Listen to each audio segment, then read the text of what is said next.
professeure à l'université Lyon 1. Alors, c'est l'université qui a failli brûler jeudi. Je me rassure, il n'y a pas trop de dégâts, ça va. On a eu très peur, c'était un bâtiment du bien, mais c'était beaucoup plus peur que de mal d'ailleurs. C'était dans un bâtiment qui était vide de ses laboratoires, heureusement. C'était pendant des travaux. Et donc je vais essayer de vous parler aujourd'hui de pourquoi, où on en est dans l'exploration de Mars et pourquoi 2020 va être une année assez intense pour nous et pourquoi on en est arrivé à penser ces missions de 2020. Et d'abord, si ça vous intéresse, je dirige une équipe qu'on a appelée e-Planet, puisqu'on s'occupe de l'évolution, beaucoup de Mars, mais aussi d'autres corps planétaires. Alors, si ça vous intéresse, vous pouvez visiter notre blog, on y met des petites actus à destination du grand public sur ce qu'on fait, sur nos activités. Et puis, on est très impliqué dans l'exploration des missions spatiales. Par exemple, vous avez dû entendre parler de la mission InSight, qui est un atterrisseur, je vous en dirai quelques mots, et qui a atterri là, au mois de novembre 2018. C'est notre expertise. Je suis dans un laboratoire de géologie. Je fais l'étude des roches au départ, mais je n'ai jamais de roches de Mars. À partir surtout de ce que je travaille à partir de... Enfin, on travaille à partir de 2 jeux de données. À la fois ce que nous envoient les petits atterrisseurs, enfin tout ce qui a atterri à la surface d'une planète, et puis aussi les sondes qui sont en orbite autour des satellites qui sont en orbite autour des planètes. Ils nous renvoient des données et c'est ça qu'on analyse.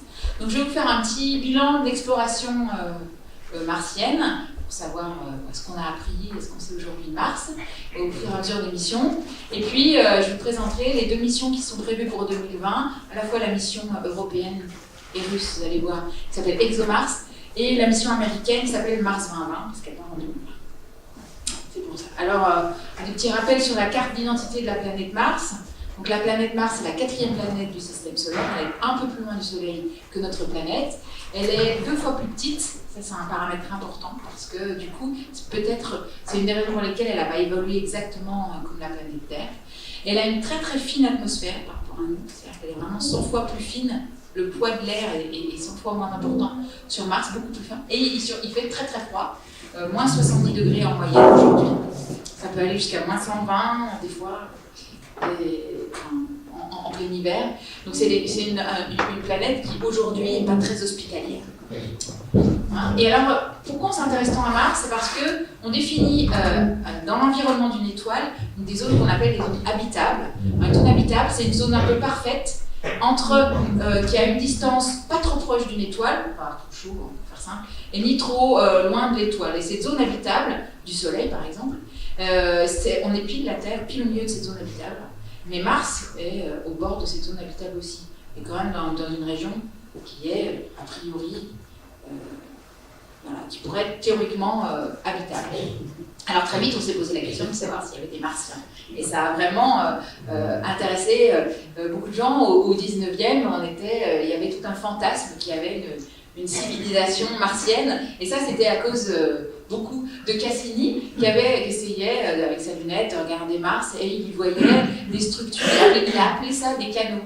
Il voyait des espèces de structures nord-sud, et il a fait ses cartes comme ça, avec des canaux. Alors après, d'avoir appelé canaux, les gens pensaient à des canaux d'irrigation. Enfin, il y avait tout un fantasme assez florissant sur la civilisation martienne et sur les possibles martiens.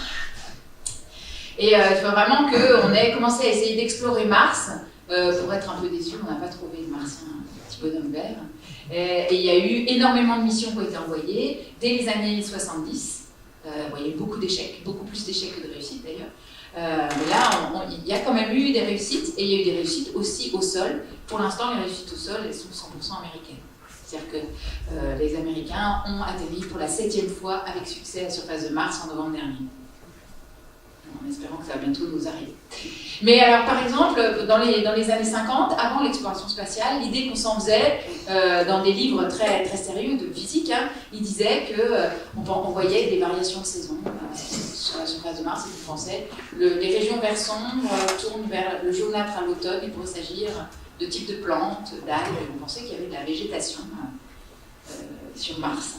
Et vraiment les premières images des sondes notamment la première toute petite image de la surface de Mars, c'est la sonde Mariner qui explorait le système solaire pour la première fois, une sonde américaine, et qui nous montre des images de la surface de Mars. Et là, on a été un peu déçus quand même, on n'avait pas l'impression de voir beaucoup, mais les premières quand même, si on fait la synthèse, ça c'est l'article paru dans la revue Science, qui est la plus grande revue qu'on a chez les scientifiques, de cette mission-là, il suggère que la végétation est une des meilleures hypothèses pour expliquer les changements qu'on observe d'une saison à l'autre sur Mars. Ça, c'était notre vue dans les années 60. Et donc, ce qui a complètement clos ce débat de la végétation pas sur Mars, c'est les années 70 où les Américains ont envoyé des missions de satellites en orbite pour prendre des images de la surface de Mars, mais aussi 2 petits atterrisseurs envoyés à 2 endroits différents et qui ont atterri et qui ont pu envoyer des informations sur quelle était la pression, la température à la surface de Mars. Et ils ont atterri, je vous remontrerai ça plusieurs fois, c'est une carte globale de la surface de Mars. Les couleurs, en fait, c'est les altitudes.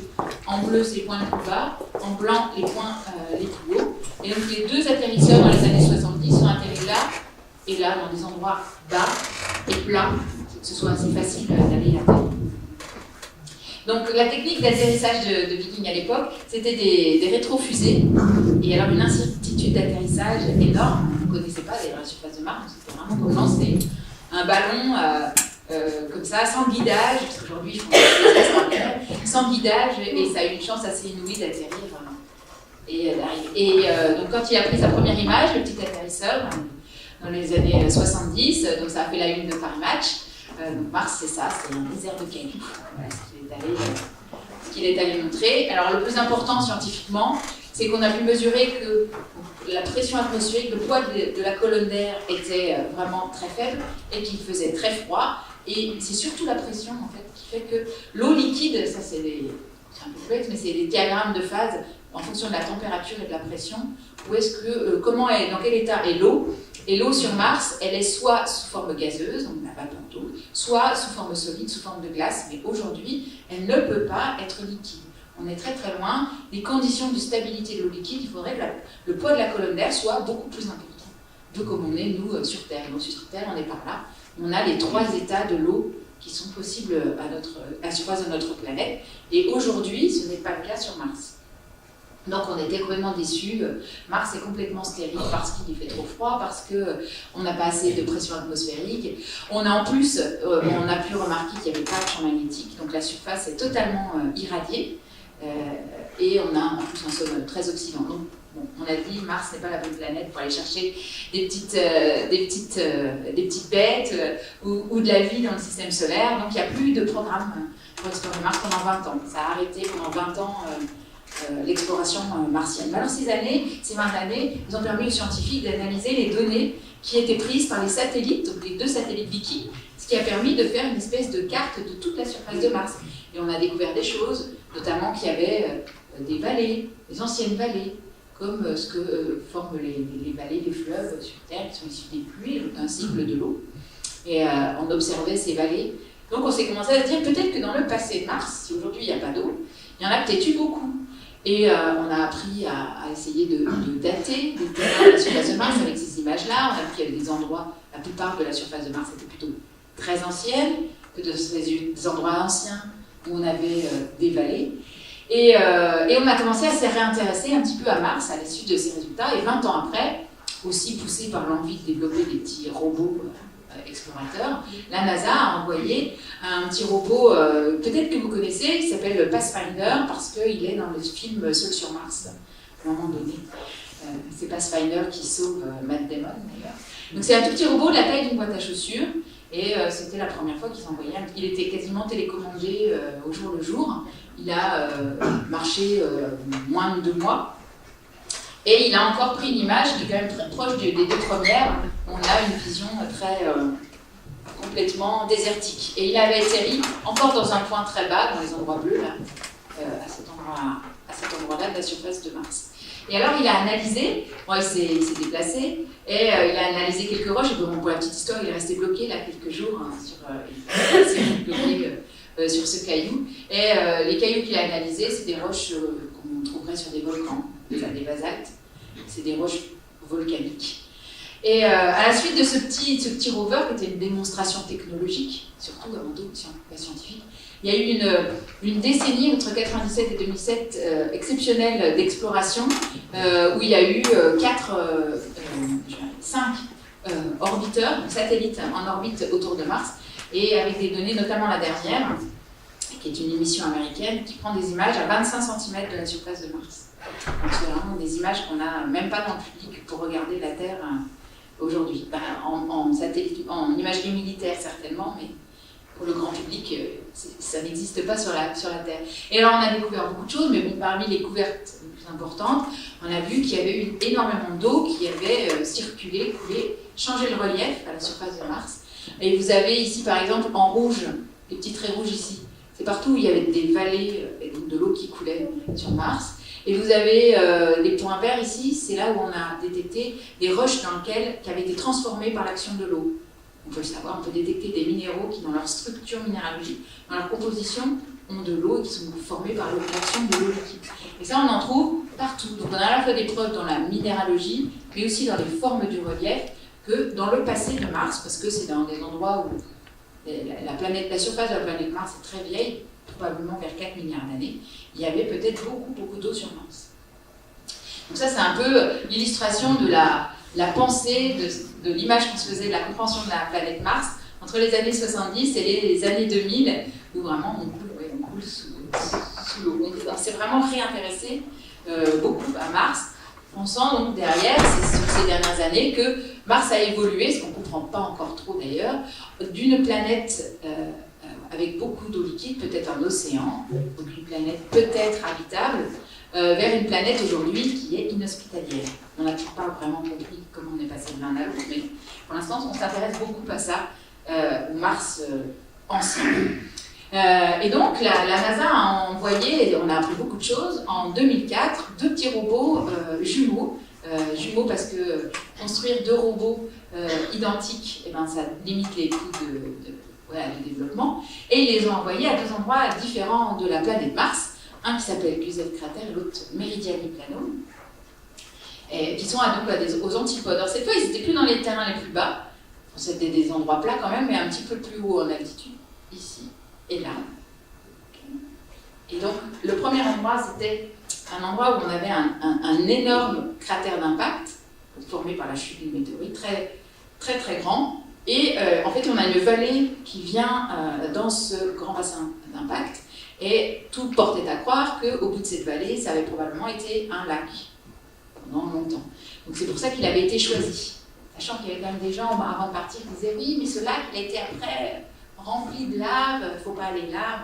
Enfin, ils ont quand même décidé, c'est très tendu la sélection du site d'atterrissage. Ils ont quand même décidé d'aller là parce qu'il y avait cette vallée et que ça avait été un lac une fois. Et quand il a atterri, on a à nouveau le même genre de paysage qu'on a pu voir avant. On avait vraiment une plaine très désertique. Encore, c'est très similaire à ce qu'on avait pu voir jusqu'à présent. Et il est tombé sur des roches volcaniques. En fait, ce soi-disant, ça a probablement été un lac avant, mais il a été rempli de lave après. Et donc du coup, on n'a pas eu accès avec ce rover à l'histoire ancienne de Mars. On a surtout étudié les laves, la chimie, c'est intéressant pour demeurant, mais c'est la chimie des laves et du volcanisme martien.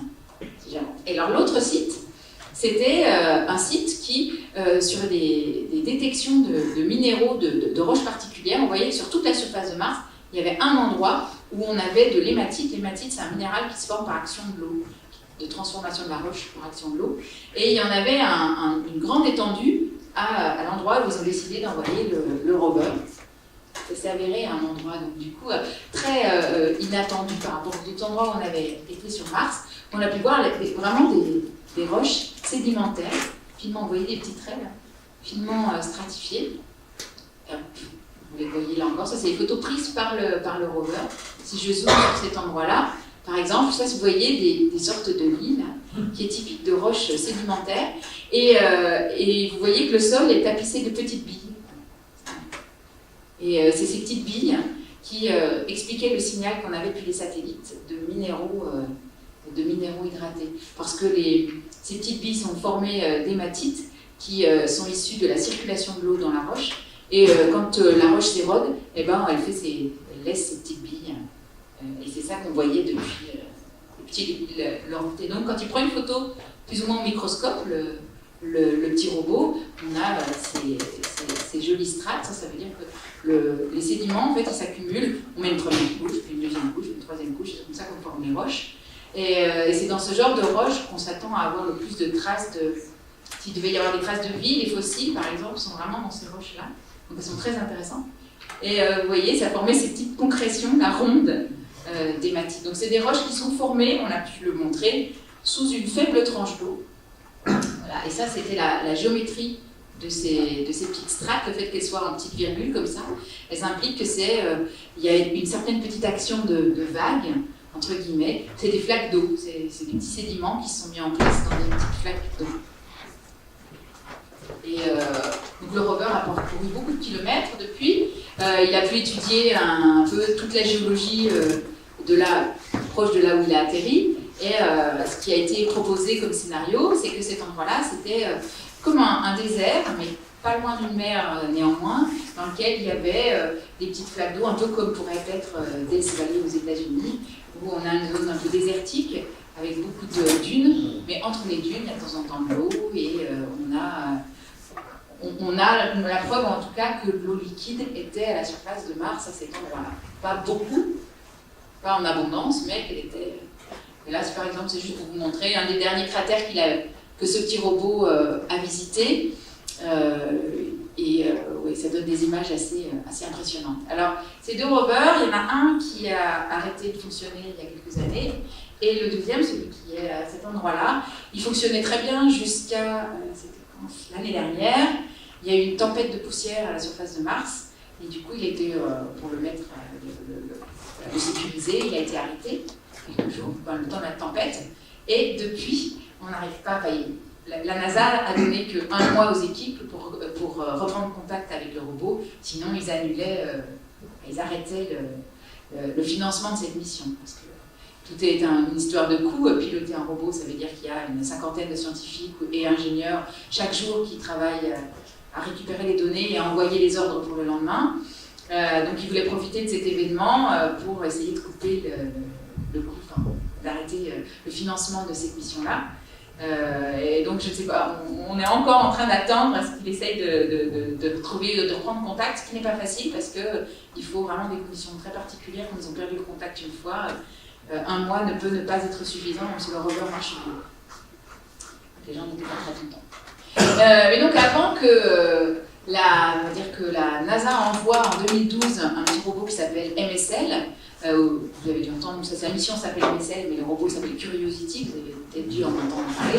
Voilà un petit peu ce qu'on savait. On savait que ça c'est une frise chronologique, dans les temps très anciens, avant 4 milliards d'années, on a des preuves dans les minéraux qu'on avait des conditions, probablement avec un pH agréable, on va dire, pour le développement de la vie. On a des minéraux qui montrent que c'était pas très acide, qu'on avait de l'eau en abondance.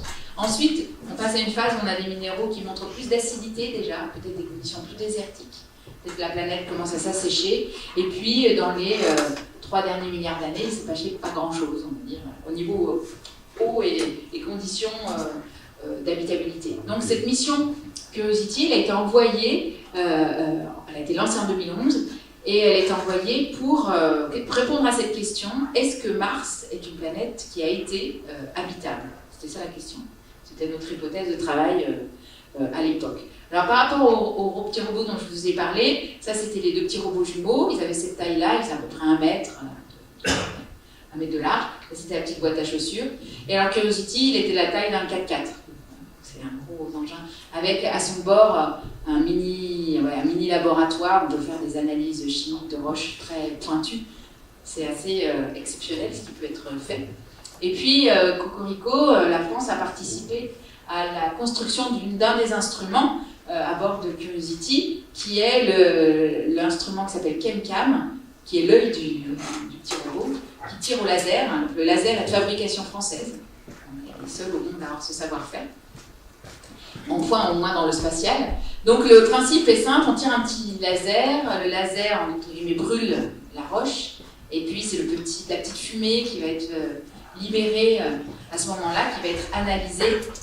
On analyse la lumière, si vous voulez, de ce petit nuage. Et comme ça, on peut avoir la composition de la roche.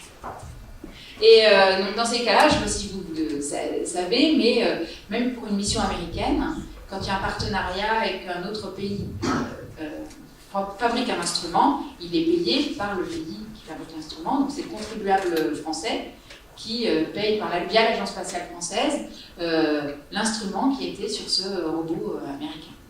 Et qui marche d'ailleurs très très bien.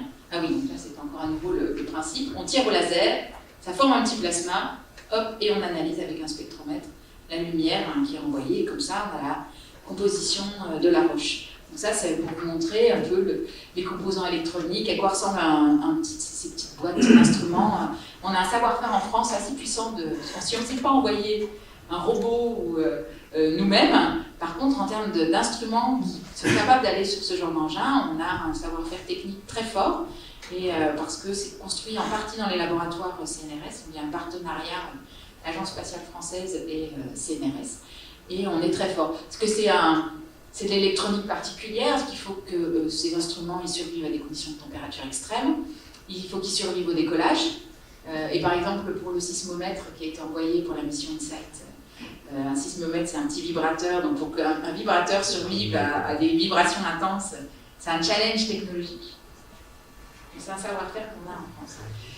Ça, c'est une petite image prise par Curiosity au microscope, avant et après les petits tirs du laser français. Vous voyez les petits trous que ça fait sur la roche. Voilà, et donc le site d'atterrissage qui avait été choisi, c'est comme un cratère d'impact, celui-là, le cratère Gale, parce qu'il avait une montagne au milieu de son cratère, et à la base de cette montagne, il y avait des minéraux, donc des roches particulières, qui montraient l'action de l'eau, des argiles. Alors, ce qui est amusant, c'est que le petit robot, aujourd'hui, après un certain nombre d'années de mission, n'a toujours pas atteint son objectif scientifique principal, ce qui énerve beaucoup la NASA. Parce que la plupart du temps, en géologie, les endroits qui sont intéressants, c'est quand on peut voir les roches, donc c'est sur les falaises. Donc les endroits intéressants sont sur cette montagne. Sauf qu'on ne peut pas atterrir sur une montagne, c'est beaucoup trop dangereux. Donc c'était ce qu'on appelle un go-to site, c'est un site où il fallait atterrir dans un endroit plat, puis après aller rouler pour aller analyser les roches de la montagne. Et puis quand on avance le long du chemin, on a des scientifiques à bord, donc on veut tous analyser telle roche, et puis du coup ça a pris énormément de temps d'aller... on a découvert plein d'autres choses intéressantes, hein, mais on n'est toujours pas à l'objectif principal. Et ça énerve un petit peu la NASA, et vous allez voir, ça contribue à la sélection qu'on a des sites futurs. Ils ne veulent plus du tout de genre de site où on atterrit loin de ce qu'on veut analyser. Et donc voilà ce qu'on voyait avant d'avoir envoyé le rover.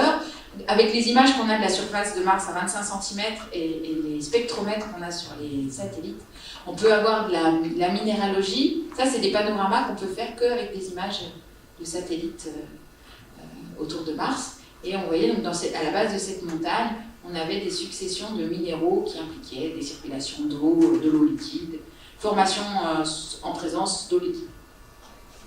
Donc il a atterri par là, et aujourd'hui, donc il a traversé tout ça, il est allé analyser un petit affairement qui était intéressant ici, il a essayé d'avancer très vite là, et puis il est en train d'arriver, voilà, en ce moment il est par là, il est en train d'arriver sur les fameuses roches qu'il devait analyser dès le départ.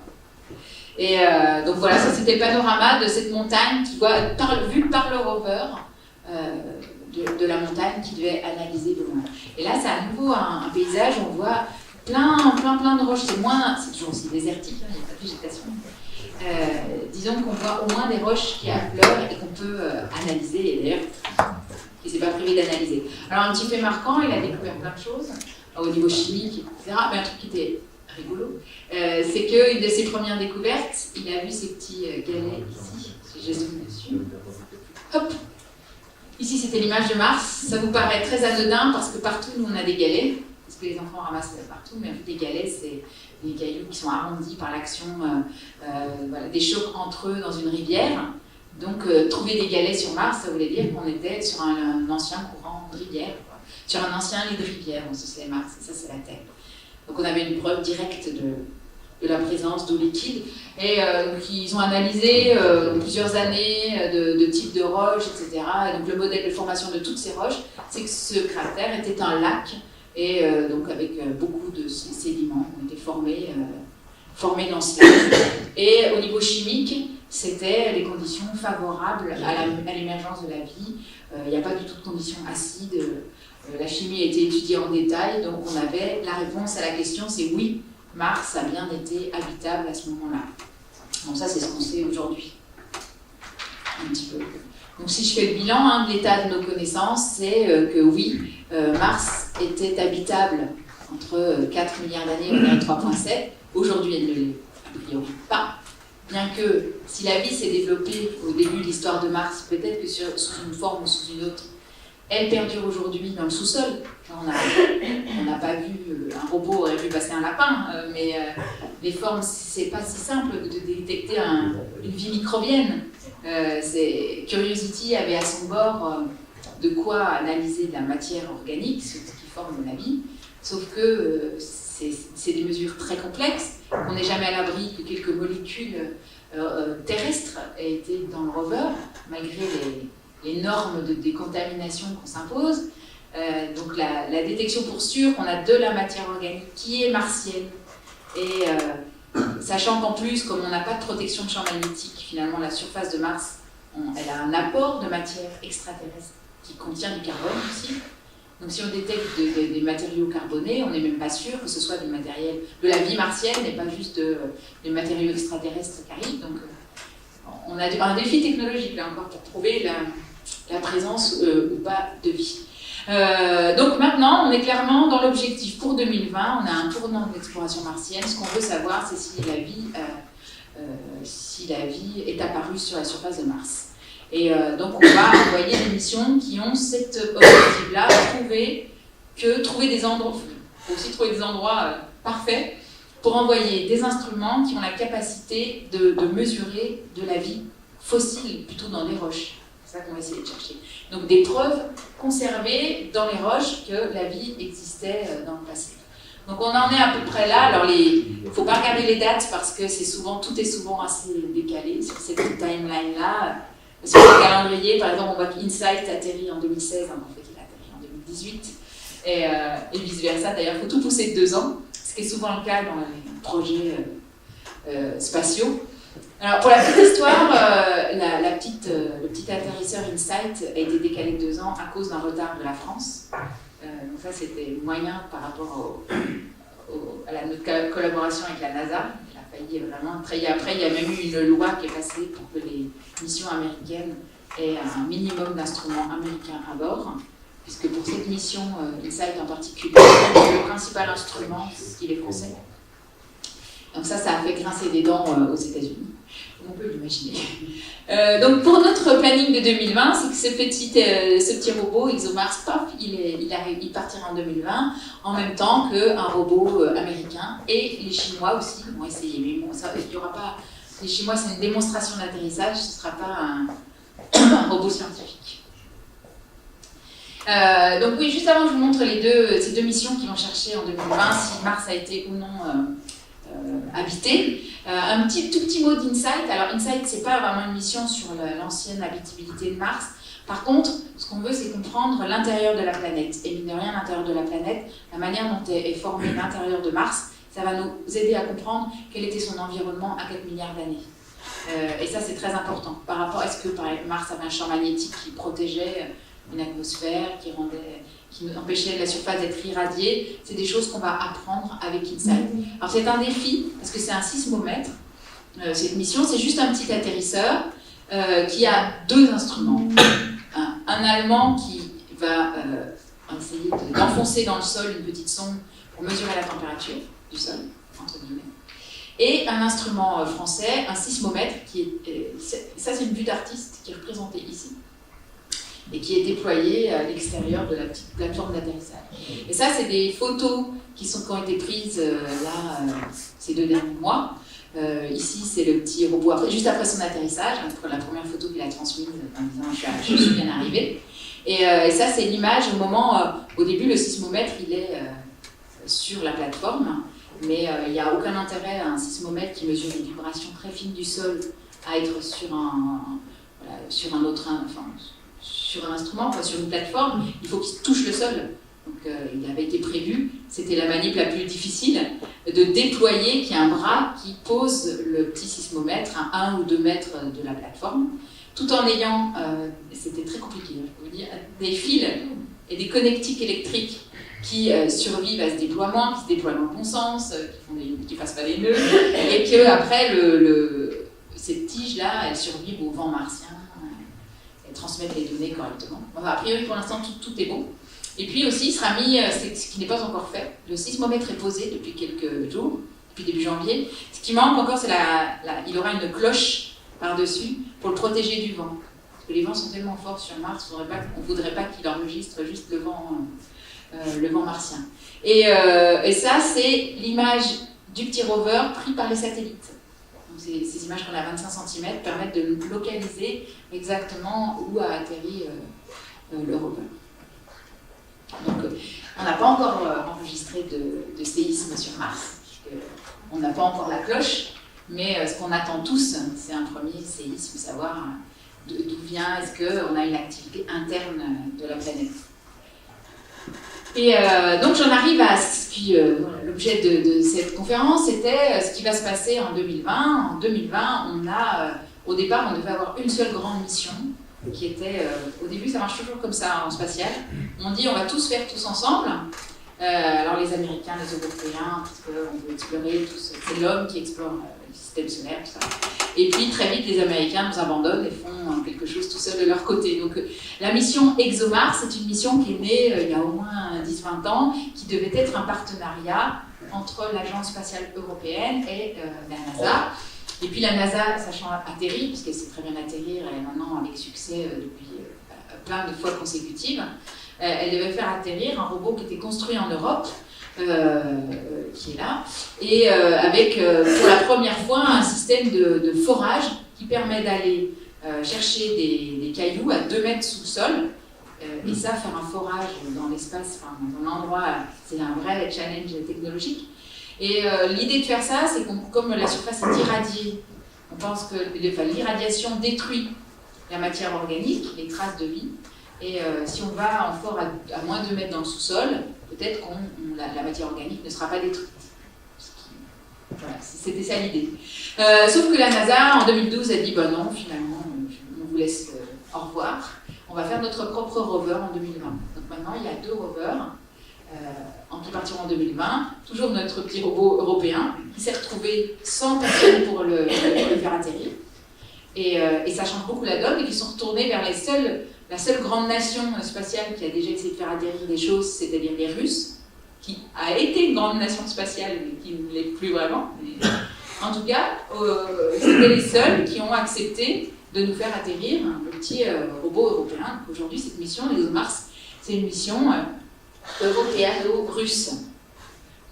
Donc l'agence spatiale russe s'appelle Roscosmos, et c'est eux qui s'occupent du système d'atterrissage.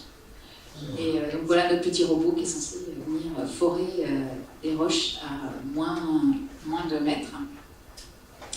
Et alors, quelle est l'expérience des Européens et des Russes dans l'atterrissage de petits robots ? Ça va vous inquiéter tout de suite. Alors d'abord les Russes, ils ont essayé dans les années 70 par 3 fois d'atterrir sur Mars. C'était les missions Mars 1, Mars 2, c'était différents programmes. Et donc Mars 2, Mars 6 se sont crashés, ces deux-là. Mars 3, alors il paraît qu'il s'est atterri avec succès, hein, c'est bien ce qu'ils ont dit. Ça, simplement, après, il y a eu une panne de toute façon, donc ils ont juste même pas envoyé une image et il y a eu une panne tout de suite. Mais apparemment, ils ont quand même atterri une fois avec succès, mais sans pouvoir nous transmettre des données. Et ce qui est important, c'est donc qu'ils n'ont pas eu les données de comment était l'atmosphère pendant l'atterrissage. Ce sont des données techniques importantes pour comprendre l'atterrissage. Alors les Européens, ils ont essayé aussi sur Mars. On a essayé en 2005, on a envoyé un premier démonstrateur d'atterrissage. Pour vous donner un ordre d'idée des budgets, par exemple, une mission ExoMars, c'est 2 milliards. À peu près d'euros, et le petit démonstrateur d'atterrissage c'était 40 millions, donc en fait il y a eu un budget quand même très serré, donc, bon, néanmoins on l'a fait atterrir, on n'a eu aucune nouvelle en 2005. Donc il a été vu comme étant un échec. On a dit qu'il y avait eu un crash, enfin, il n'y a pas eu de contact du tout avec l'objet. Et que c'est qu'il y a 2 ans, on l'a retrouvé dans les images à haute résolution des satellites. On a pu l'observer.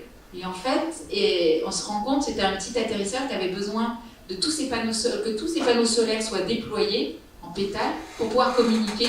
Et qu'en fait, il y a 3 panneaux solaires seulement qui sont déployés et il manque le dernier.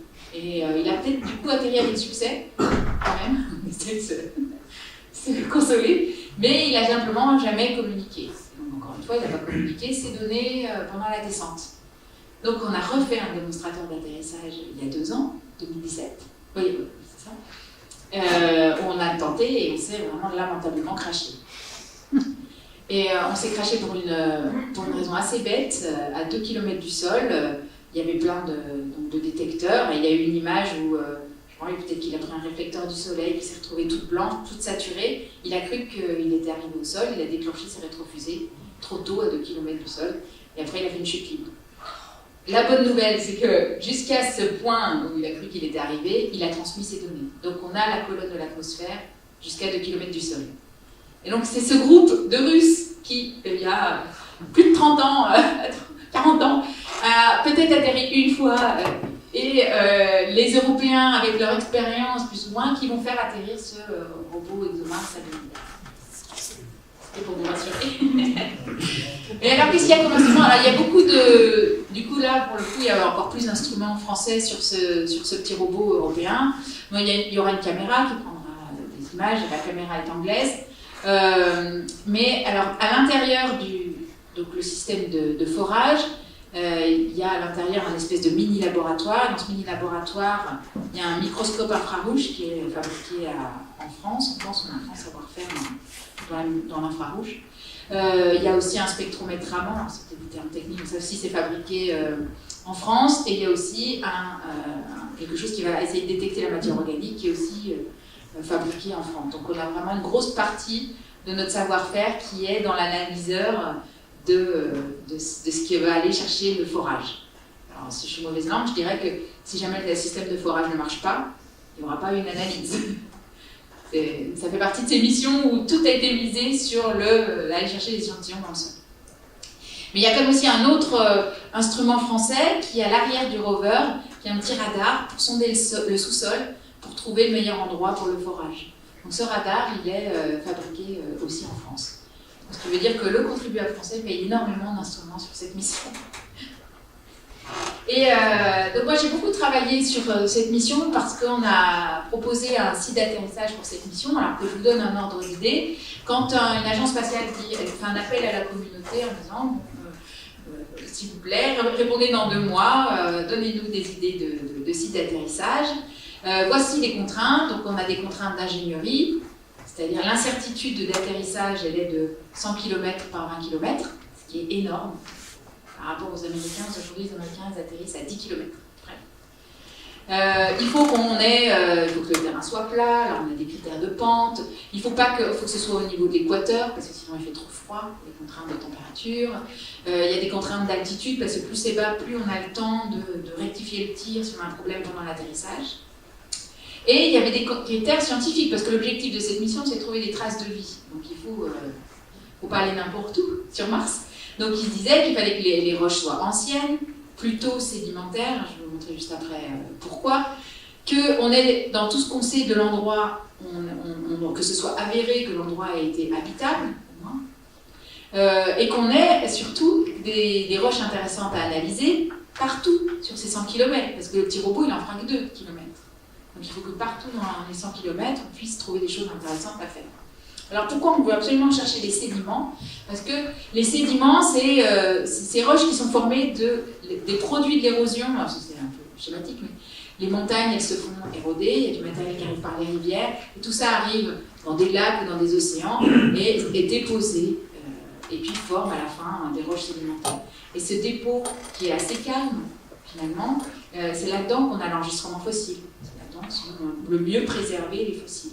On a 1000 fois plus de chances de trouver des fossiles dans des sédiments marins ou lacustres. Donc c'est ça qu'on va aller chercher chercher sur Mars. Donc ce qu'on a fait avec mon équipe, d'habitude, les gens, ils ont des endroits qu'ils étudient sur Mars, et donc ils vont proposer aux agences leur endroit préféré, quoi, l'endroit qu'ils connaissent le mieux. Et nous, on a fait différemment pour cette mission, puis ça s'avérait une bonne idée, puisqu'on a fini par être sélectionné, le site qu'on a proposé est le site final de la mission.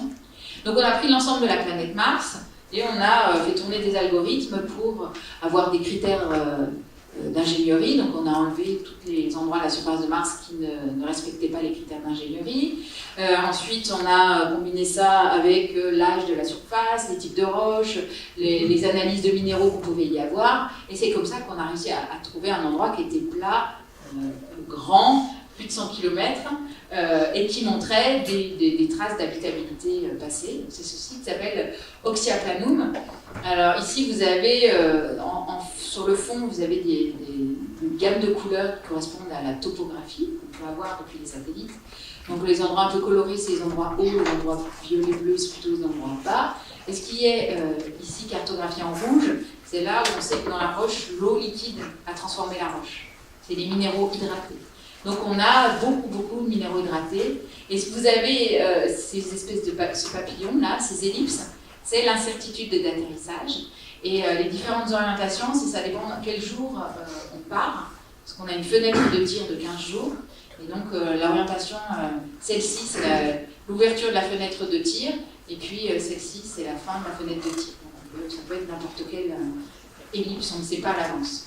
Sachant que la probabilité est quand même souvent le début de la fenêtre de tir, hein, parce que dès qu'on a une occasion, on essaie de partir.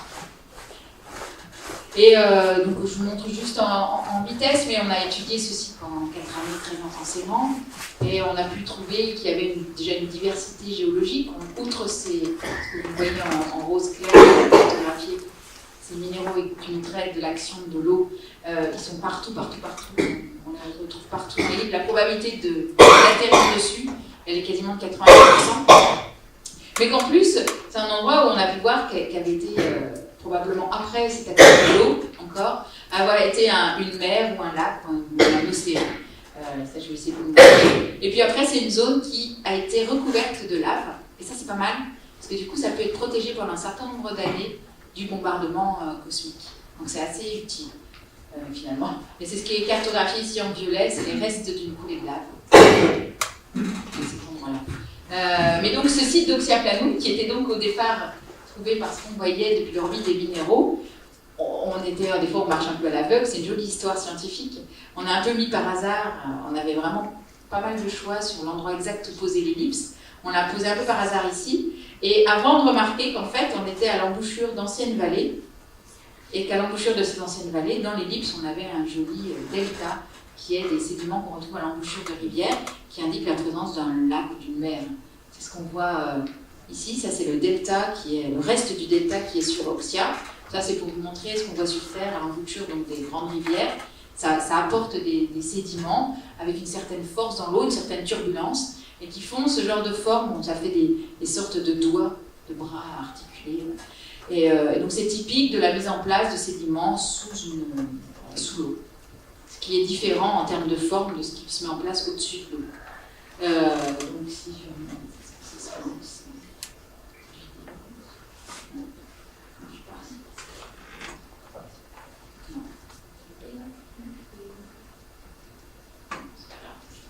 c'était une petite vue 3D mais qui devait bouger, mais moi elle ne bouge pas, tant pis. Donc on a toujours l'ellipse du site d'atterrissage qui est là, et on a la vallée qui arrive ici. Et ce que vous voyez en noir là, c'est cet ancien delta. Et vous avez une sorte de niveau d'eau là, qui est indiqué en bleu. Et on retrouve un autre delta ici, qui a l'embouchure de d'autres vallées. Donc c'est tout cet endroit-là a probablement été une preuve qu'il y a été un océan ou une mer très large. Donc un environnement qui est donc avéré comme étant habitable. Donc au niveau scientifique, on fit vraiment tous les critères, on respecte les critères qui avaient été demandés, mais il y a d'autres endroits sur Mars qui fit aussi des critères scientifiques. Un des intérêts de ce site, c'était surtout qu'il fitait tous les critères d'ingénierie, parce que justement, on avait cherché dans cette idée-là. Dans tous les critères d'ingénierie, je vais vous montrer un, par exemple, les pentes. Il fallait des pentes pas de pente à plus de 8 degrés. C'est ce qui est cartographié en rouge. On voit qu'à l'intérieur des ellipses, il n'y a quasiment pas d'endroit où on a des pentes fortes, et donc qui sont un risque important au moment de l'atterrissage. Et on doit aussi faire d'autres exercices, c'est combien de kilomètres devons-nous faire avant de trouver une cible qui pourrait avoir des traces de vie. Donc par exemple, on pense que dans les restes de lave, on n'a pas de chance de trouver de la vie dedans. Typiquement, dans des coulées de lave, c'est pas vraiment là où on va aller stocker des traces de vie. Donc ce qu'on veut, c'est retrouver des sédiments dans lesquels il y a des minéraux hydratés, ce qui est cartographié ici en rose. Et donc on doit produire ce genre de carte. Quelles sont les zones de l'ellipse qui sont à plus de tant de kilomètres d'une cible scientifique. Et on voit que dans l'ellipse, on n'a aucun endroit qui soit à plus de 5 km d'un objectif scientifique à atteindre. Donc c'est aussi une grande qualité de ce site d'atterrissage. On nous demande aussi d'étudier, dans ces cas-là, il y a aussi des ingénieurs qui le font, la future capacité du rover de se déplacer d'un endroit à un endroit d'autre. Et alors le cauchemar d'un rover, c'est le sable. S'il se retrouve dans des dunes, dans des champs de dunes, il est enlisé. Donc on essaye avec les images à 25 cm de regarder où dans l'ellipse il y a des zones intraficables et quel est le meilleur endroit où le rover sera le plus à même à rouler sans problème. Donc on produit ce genre de carte de risque où on a, vous avez en violet les zones où on ne voudrait pas voir scientifiquement, vous avez en vert les zones où il y a des dunes, et vous avez en rose là où il y a des pentes fortes. Néanmoins, par rapport aux autres sites, c'est le site qui a le moins de risques. Donc c'était aussi une des raisons pour lesquelles il a été choisi. Donc pour résumer cette mission, et puis vous donner les rendez-vous, le lancement est en juillet 2020, depuis via une fusée Proton, donc un lancement russe, qui sera depuis Baïkonour, et normalement, si tout va bien, le rover arrive au printemps 2021, si tout se passe bien. Donc alors voilà, qu'est-ce qu'ils ont fait nos concurrents très forts, parce qu'il faut reconnaître qu'il y a plusieurs divisions dans le spatial, clairement les Américains sont tous seuls en division 1.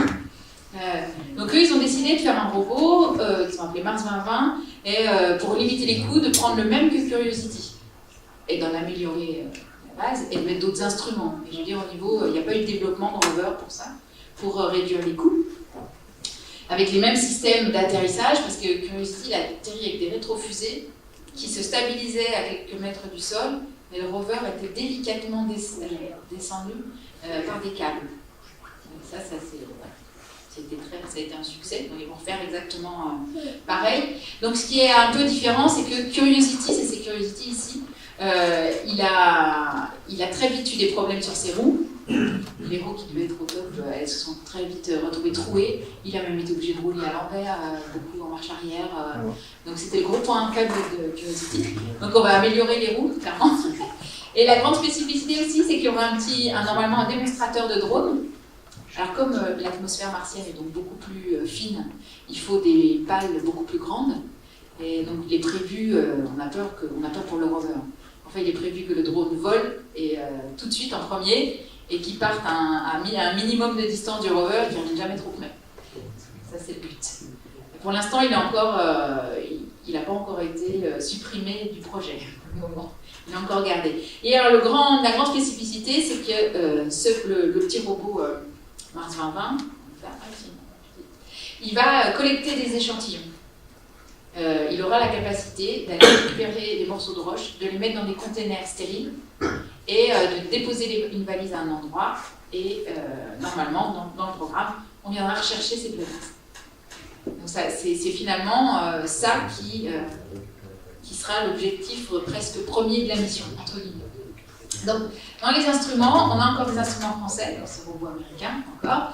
Il y a la suite du petit instrument laser qui était sur Curiosity, le petit instrument qui s'appelait ChemCam qui tire au laser.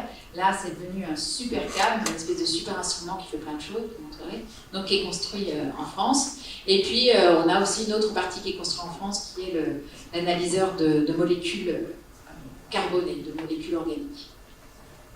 Et donc, notre instrument qui est construit en France, qui s'appelle SuperCam, Donc c'est toujours un peu le même principe, c'est-à-dire avec un tir laser, sauf que maintenant on analyse la lumière de différentes façons, on pense avoir une façon beaucoup plus complexe d'avoir la minéralogie des roches, grâce à ces super instruments. Okay. Et alors donc, moi je suis commencé à être intégrée dans cette mission il y a 2 ans. L'objectif c'était de l'exploration, trouver des traces de vie. Et depuis Trump est arrivé au pouvoir, et à force l'exploration de l'homme sur Mars, la récolte d'échantillons, on va aller chercher les échantillons, a pris le pas sur cette mission. C'est devenu quasiment l'objectif premier de cette mission, ça va être la récolte de ces échantillons. Donc on imagine un rover qui atterrit à un endroit, il va aller se promener, récolter des cailloux et retourner dans un endroit plat où on va pouvoir aller atterrir et refaire décoller une fusée 5-6 ans après, et qui sera une démonstration qu'on peut donc revenir de Mars. Et c'est un préalable à y envoyer l'homme, parce qu'aujourd'hui on n'a jamais pu revenir de Mars. On pourrait envoyer un homme sur Mars, mais on ne pourrait pas le ramener. Donc pour le ramener, il faut prouver qu'on va le ramener. Et ce retour d'échantillon est une preuve qu'on pourra, en tout cas ça va être le premier essai, on va pouvoir revenir de Mars. Oui, donc ça c'est encore une vue d'artiste, mais vraiment l'idée du petit hélicoptère, c'est qu'il décolle très loin du rover et qu'il reste loin du rover pour qu'il ne vienne pas l'endommager après. Alors le site d'atterrissage qui a été choisi, le processus de sélection, il est à cet endroit-là de Mars, encore dans un cratère. Voilà, le cratère s'appelle le G0 parce qu'on a une petite vallée, et à l'embouchure de cette vallée, comme on avait dans le site européen, on a un delta. Donc c'est encore ces roches qui ont beaucoup de chances d'avoir pu conserver des traces de vie. Et donc les limites d'incertitude, mais elle a même encore diminué depuis, là, 16 par 14 km, là, elle fait 10 par 10. Et donc il va atterrir quand même pas exactement sur le delta. Donc par exemple, mon rêve serait que les 2 rovers atterrissent en même temps avec succès, le rover européen, et le rover américain mettrait quand même un petit peu de temps de s'approcher de ce delta, au moins quelques mois, alors que le rover européen, s'il atterrit au bon endroit, il devrait atterrir pile sur les... Et peut-être qu'on fera la découverte en premier. Donc, je suis très très optimiste. On a la vue du delta depuis les images qu'on a à 25 cm. Il y a un très joli, on voit ces anciens petits bras, une très jolie figure, donc on espère que les traces de vie ont été conservées dans ce delta ancien. Donc les rendez-vous de ce rover 2020, ça va être aussi un lancement, on a les mêmes fenêtres de tir parce que c'est le moment où on est le plus proche de Mars, tous les 2 ans, on est assez proche de Mars, donc c'est le moment où on lance des fusées vers Mars. Donc juillet 2020, ce sera la fenêtre de tir, ce sera... je me suis trompée là, c'est pas du tout une fusée Proton. Ça va être un lancement américain depuis la Floride, depuis Cap Canaveral, et il arrive aussi au printemps 2021.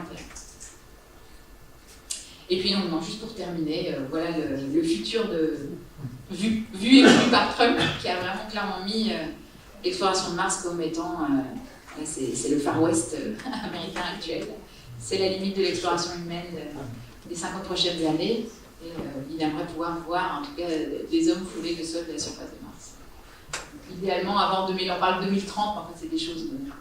je suis sûre qu'on peut trouver des documents des agences spatiales qui parlent de l'homme sur Mars dans les années 2000. Donc, ça sera peut-être repoussé, on verra. Ce qu'il faut aussi avoir comme ordre d'idée, c'est qu'au moment où l'homme a marché sur la Lune, les États-Unis, c'était un défi, puis c'était en pleine guerre froide, ont consacré 5% de leur produit intérieur brut à ça. Aujourd'hui, ce serait inconcevable. Le budget de la NASA, il est bien moindre. Et on pourrait envoyer l'homme sur Mars, même les Américains, il faudrait qu'ils consacrent 5% de leur produit intérieur brut à l'exploration. Tout est une question de moyens. Voilà. Moi, je vais m'arrêter là. Merci.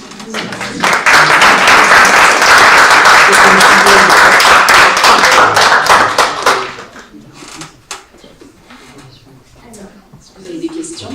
Demandez bien le micro pour que tout puisse vous entendre. Merci pour votre exposé. Il me semblait avoir entendu en novembre dernier, justement, je crois, qu'on avait trouvé de l'eau liquide sous de la glace sur Mars. Alors oui, il y a une... alors c'est toujours pareil avec les découvertes, hein, tant qu'on n'a pas reprouvé plusieurs fois, il y a beaucoup de gens qui n'y croient pas, mais c'est avec un radar européen d'ailleurs, qui est italien, sur une sonde européenne qui a été envoyée en 2004, et qui fait du sondage radar de la sous-surface de Mars. Et normalement, le but était de trouver des poches d'eau liquide. On n'en avait pas trouvé. Et techniquement, les données, elles sont un petit peu traitées un peu à bord de la sonde et renvoyées après. Et pour trouver cette eau sous la glace, au pôle de Mars, ils ont eu l'idée de récupérer les données brutes, qui n'avaient pas du tout été préanalysées par la sonde, et avec plein de traitements compliqués du signal, ils sortent ça. J'ai été quand même surprise que dans cette équipe scientifique, il y a beaucoup d'Américains qui sont très forts en radar, mais ils n'ont pas signé. Donc je trouve ça suspect.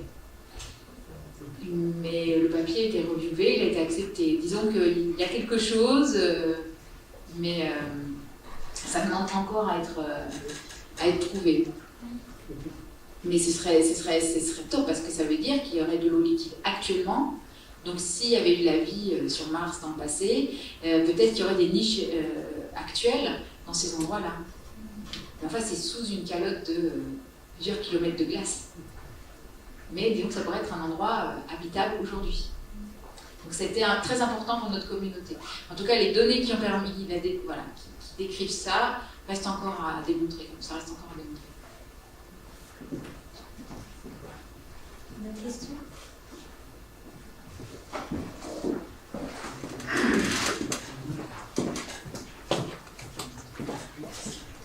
Oui, bonsoir. Je voulais savoir si pour la Lune, pourquoi on ne retourne pas sur la Lune, il n'y a pas des choses où il y a peut-être des projets? Si. D'ailleurs, ça va être on va beaucoup s'intéresser à la Lune. Au niveau scientifique, on n'a pas tout connu parce que les missions Apollo sont allées dans beaucoup d'endroits similaires. Par exemple, vous avez dû entendre parler, la Chine a atterri sur la face cachée de la Lune. Oui. Donc on connaît peu la face cachée de la Lune. Mais les Chinois, ils mettent une pression énorme et ils ont besoin d'acquérir le savoir-faire, comme fait les États-Unis, et ils vont le faire sur la Lune, clairement. Bon, pour l'instant, au niveau scientifique, ils sont pas encore... ils communiquent pas beaucoup, mais ils sont pas encore au niveau, on va dire, entre guillemets. Je ne veux pas le dire méchamment. Par contre, il y a une jeunesse chinoise qui est partout dans nos laboratoires et qui est partout dans le monde. Et quand cette génération-là, qui aura appris à faire de la science ailleurs, va revenir pour leur pays, qu'ils auront à la fois leur savoir-faire technique, l'argent pour explorer et le niveau scientifique, ils vont dans les prochaines années, ils domineront le spatial. Vraiment. Et la Lune, à court terme, sera la base pour pouvoir aller envoyer. Il faudra que l'homme retourne sur la Lune avant d'aller sur Mars, par exemple. Pourquoi ? Pour tester les habitats, quand on parle de maisons dans l'espace, etc., il faudrait une base lunaire. De toute façon, on a toujours parlé, même pour le programme américain de l'exploration de l'homme, d'abord on fait une base sur la Lune. Faire un certain nombre de démonstrations. C'est quand même plus facile de les... Une autre question peut-être ?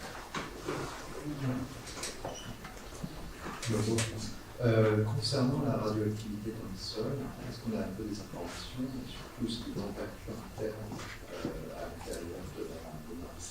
Et vraiment, ça fait partie des choses que devrait nous donner comme information Insight. Il y a de mesures pour l'instant de radioactivité? Non, par exemple là, la petite...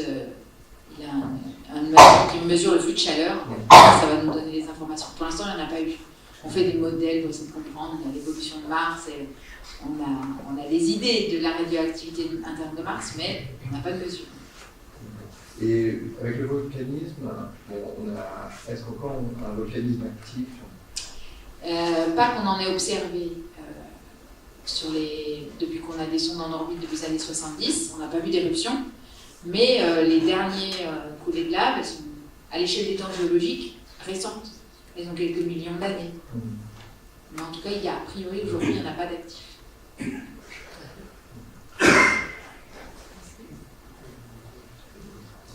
Au niveau de la l'atmosphère et...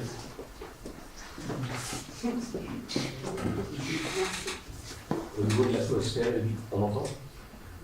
C'est pas la faute. Bon.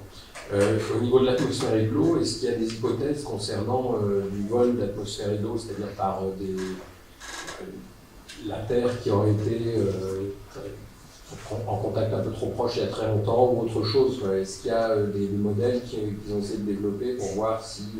Le principal modèle, c'est l'échappement naturel de l'atmosphère vers l'espace. Comme la planète est plus petite, elle a une gravité plus faible. Mais bon, en même temps, c'est pas aussi simple que ça, apparemment. Mais l'hypothèse la plus facile, c'est celle-là. Elle a une gravité trop faible, donc pour pouvoir retenir l'atmosphère, une force moins importante, donc c'est plus érodé par les vents solaires et l'atmosphère, et donc l'eau s'échappe dans l'espace. Mais ça demande d'être mesuré. On a une partie j'en ai pas parlé là, mais des missions spatiales qui sont dédiées à ça, à la mesure de cet échappement atmosphérique. Sachant que ça a des implications pour nous, parce que dès qu'on fait des mesures comme ça de dynamique des atmosphères, on essaie de comprendre comment évolue la nôtre, comment marche une atmosphère, et par exemple ça a des implications sur la compréhension du réchauffement climatique terrestre, de la dynamique des atmosphères, donc c'est des missions assez importantes. Il y a beaucoup de missions qui essaient de comprendre l'atmosphère martienne. C'est pas mon expertise, mais c'est un grand champ de discussion.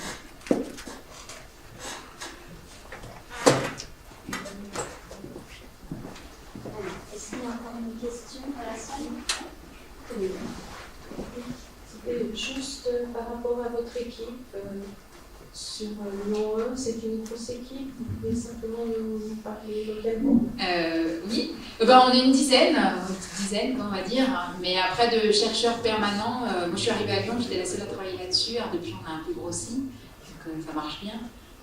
Mais on est deux enseignants-chercheurs à Lyon 1, on a un ingénieur, c'est notre petite équipe de base, et puis derrière on essaie de convertir des géologues qui ne sont pas martiens pour venir travailler avec nous. Et puis il y a beaucoup de gens qui font leur thèse, des postdocs qui viennent faire qui ont des contrats de chercheurs à durée de 2-3 ans, qui viennent dans l'équipe, donc on est une petite dizaine, ce qui est pas mal pour une équipe. On n'a pas encore de problème de vocation. Une discipline qui attire les jeunes. Et c'est vrai qu'avec les financements, la recherche peut manquer de moyens par endroit, etc. On a quand même encore dans le spatial, on n'a pas trop de problèmes. Enfin, on a des missions, par exemple, moi, pour mes déplacements dans le cadre des missions spatiales, je suis financée par l'Agence spatiale française, qui finance ces déplacements, elle finance une communauté française quand même. Ça permet aussi d'attirer des jeunes pour faire leur thèse. C'est des beaux projets.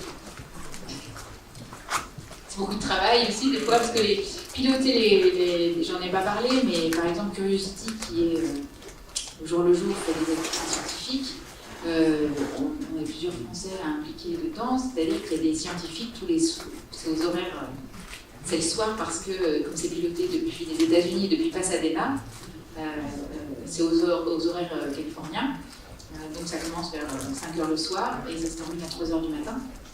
On a quelques scientifiques en France qui, chaque soir, récupèrent les données du rover, les analysent et prédisent ce que le rover doit faire le lendemain. C'est beaucoup de travail.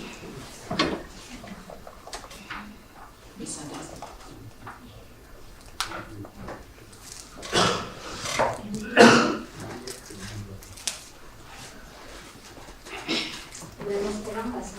Merci beaucoup, c'était très passionnant. Merci.